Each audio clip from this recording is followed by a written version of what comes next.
দবকাৰ দীঘল জাৰণিৰ এজন লোক কৰ্মসংস্থাপন বিচাৰি অৰুণাচললৈ গৈছিল।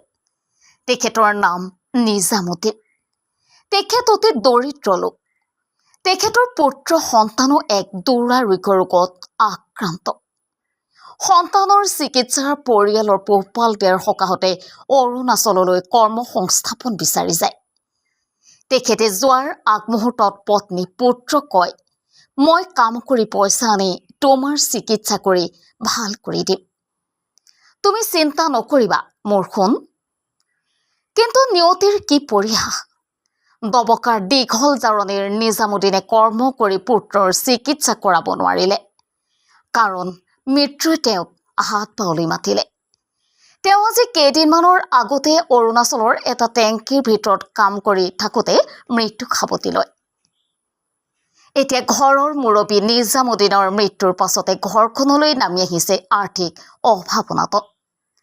অসুস্থ পুত্ৰৰ চিকিৎসা কৰাবলৈ নাই টকা। একমাত্ৰ ঘৰখনৰ উপাৰ্জনকাৰীৰ মৃত্যুত ঘৰখনৰ অৱস্থা শোচনীয় হৈ পৰিছে। আপোনালোকৰ সহায় সহযোগে পৰিয়ালটোক অলপ হ'লেও সকাহ দিব। বন্ধু বান্ধৱীসকল, আহক আপোনালোকে যোনে যেনেকৈ পাৰে এই পৰিয়ালটিক অলপমান সহায় কৰক, যাতে অসুস্থ সন্তানটি সুস্থ হৈ উঠে।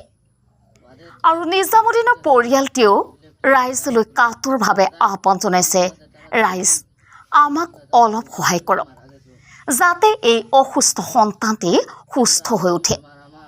যিসকল হৃদয়ৱান লোকে এই দুৰ্ভগীয়া পৰিয়ালটিক সহায় কৰিম বুলি ভাবিছে, আমাৰ স্ক্ৰীণত নম্বৰ দিয়া হৈছে, আপোনালোকে কিঞ্চিত সহায় কৰি পৰিয়ালটিক উদ্ধাৰ কৰিছে।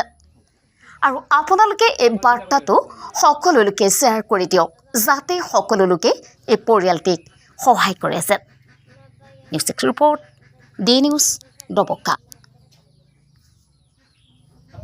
তিনদিন আগে অরুণাচল তান গেছেন গিয়া কইছেন তোমরা পরিবার লাগে পয়সা দিবা আমরা করি দাও বাদে তান গেছেন লেফটেন্যান্ট সাটারিং কুলাত গিয়া তাই অন্য মাঝে তারা দুইজন আসলা, তারা দুইজন পরিয়ে মারা গেছে।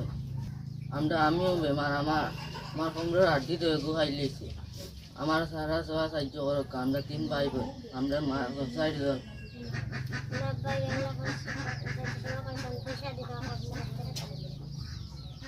পয়সা না গেলে পয়সা পাঠাইবে স্কুল মস্ত পড়তে আমার খরচ বাচ্চাও খাইতাম। তারা দুজন মাস news desk report, D news দবকা।